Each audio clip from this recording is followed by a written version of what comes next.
ಸಂತನೆಂದರೆ ಯಾರು ದಿವ್ಯತೆಯ ಅರಿತವನು, ಸಂತನೆಂದರೆ ಯಾರು ದಿವ್ಯತೆಯ ಅರಿತವನು, ಸರಳತೆಯ ಸೂತ್ರದಲ್ಲಿ ಸುಖವ ಕಂಡವನು. ಸಂತನೆಂದರೆ ಯಾರು ದಿವ್ಯತೆಯ ಅರಿತವನು, ಮಮತೆ ಬಂಧನ ಕಳಚಿ ಬಲು ದೂರ ನಿಂತವನು.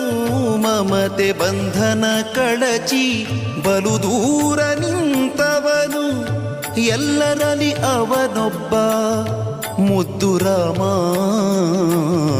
ಎಲ್ಲರಲ್ಲಿ ಅವನೊಬ್ಬ